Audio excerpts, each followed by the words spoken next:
Hello， 大家好，我是空调小哥。今天我们到非常有朝气的地方来修空调，小学。马上我们把东西准备一下，去看一下什么情况。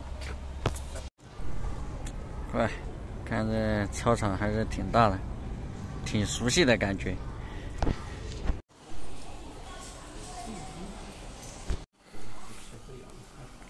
格力。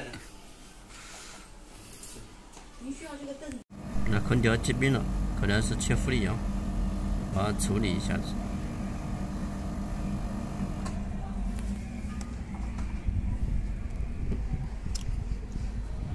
讲话，空调哥，空调小哥，赶紧。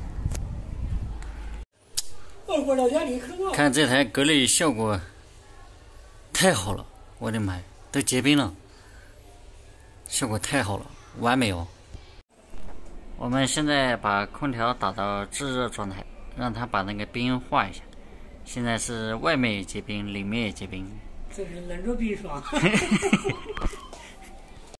胡师傅，空调为什么都会结冰啊？空调它制冷效果好，但不代表非常好，知道吗？它里头结冰了，缺氟利氧缺的比较严重。哦。你看我们现在一打制热，那个冰化掉了，这个水淌得多好，高山流水啊！现在胡师傅正在加制冷剂，今天加到四个压力啊，刚才去只有2个压力多一点，现在我们把它补到4个压力。有时候如果你的空调效果太好的话，如果你打个小风，风比较小，它冷气一直吹不出来的话，也会产生结冰的状态。看刘哥跟保镖一样，就往那一杵着，一身黑，我的乖。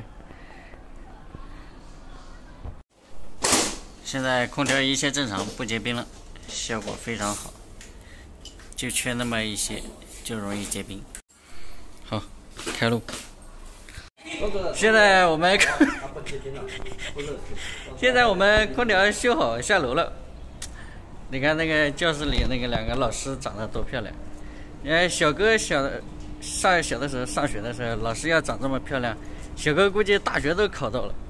这小的时候老师长得不漂亮，没办法。空调内机结冰，大家记住了没有？如果你的空调制冷效果太好，风开得太小，它也会结冰。还有就是缺氟特别严重的时候，它也会结冰，就这2个特点啊。